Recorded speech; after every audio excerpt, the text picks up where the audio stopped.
London alone, there are over 5,000 female foreign sex workers, and a staggering 65% of those have been trafficked as sex slaves. We've come to Charing Cross Police Station in London to meet up with Detective Chief Superintendent Richard Martin, who heads up a special unit known as SCD9. They've been tasked with catching the traffickers and bringing them to justice.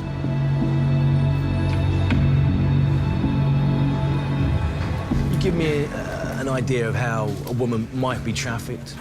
We had a case recently where Lithuanian girl finds new boyfriend showers her with presents, make her feel very wonderful, suggests a nice romantic trip to London, comes over, lands at Stansted Airport. He makes an excuse and says, I'll be with you in a minute, please go with my friends. They take her up north, they force her into a brothel and force her into prostitution.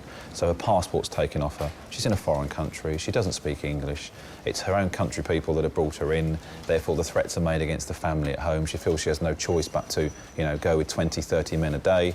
And then she's brought down to London and just sort of moved from brothel to brothel. Can you tell me how much money the average sex slave is worth to a pimp? We calculate, based on most of the experience that we've got, that a woman is worth about £100,000 a year to a pimp.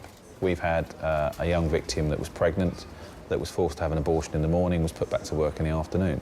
So, you know, they don't treat these people as human beings. Are brothel visits a part of your remit? Yes. And how do they help you? The thing about brothels is you need to be going in to get intelligence about what's going on in there. We've got a dedicated brothels team, and the idea around that is to go in and see what's changing, who's in there, who's the maid is, gather that kind of intelligence that might lead us to operations. Off-street prostitution is legal. However, running a brothel or living off the proceeds of prostitution is illegal. The vast majority of trafficked women work in saunas and massage parlours. The owners remain above the law by insisting that negotiations for sex are conducted strictly between the girl and her client. I'm joining DC Julie Curry, a member of SCD9, on a brothel visit. First stop is a massage parlour in the suburbs of North London. Well, we're parked up outside the brothel now, stroke sauna. Some of Julie's colleagues have just gone in, and we're waiting for a phone call for them to say that we can come in and film inside the sauna. These are the rooms. So, here's the sauna. There is actually a sauna, though clearly it's not been used in a long time. And obviously this is one of the other rooms.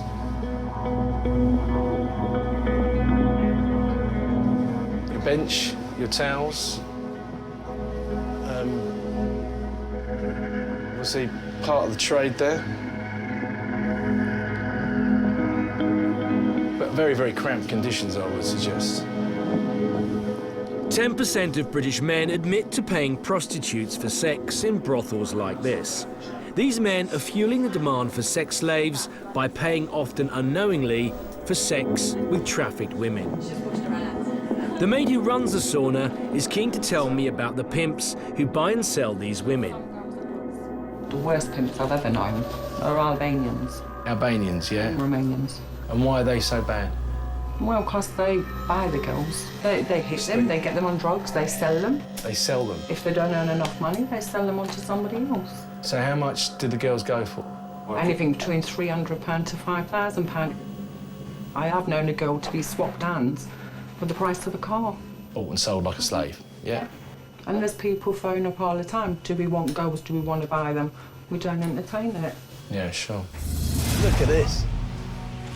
It's 120, around 120 plants in there.